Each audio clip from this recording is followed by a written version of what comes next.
നമ്മളിത് ഇന്നലെ ഇട്ടിട്ട് പോയിട്ട് സന്ധ്യാസമയത്ത് പിന്നെ വന്ന് നോക്കിയതാണ്. ഇന്നലെ ഈ സമയത്ത് ഇട്ടിട്ട് പോയതാണ്.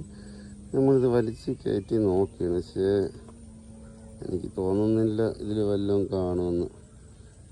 തെങ്ങിൻ്റെ ഇടയിലൊക്കെ കുരുങ്ങി വലിച്ചെടുത്തപ്പോൾ എല്ലാം കാണുമവിടെ. ഇത്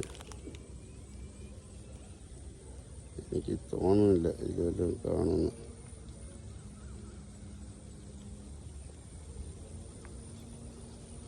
ഒന്നുമില്ലടേ, ഒന്നുമില്ല, വെറും വെള്ളം മാത്രം. ഈ പരിപാടി ഇത്ര സക്സസ് ആണെന്ന് എനിക്ക് തോന്നുന്നില്ല കേട്ടോ. അതായത് ഇതിവിടെ തന്നെ ഇട്ടിട്ട് നമുക്ക് പോവാം. നമ്മൾ വെള്ളം അനക്കിക്കൊണ്ട് ഇവിടെ കിടന്നുള്ള ചള്ളയും പറിച്ചിലൊക്കെ ഓടിക്കളഞ്ഞ് നല്ല മീനുള്ള സ്ഥലമാണിത്. അൺഫോർച്ചുനേറ്റ്ലി വെള്ളം, പക്ഷേ ഇതൊരു മീൻ ബാക്കിറങ്ങൂലെന്നൊക്കെ പറഞ്ഞ ചുമ്മാണ്. മീൻ ബാക്കൊക്കെ ഇറങ്ങി പോകുന്നതാണ് എനിക്ക് തോന്നുന്നത്. എന്തായാലും മീൻ പോയി. മീൻ കയറിയിട്ടുണ്ടാവാം, ഇല്ലായിരിക്കാം. എന്തായാലും ഇതിലൊന്നും ഇല്ലായിരുന്നു.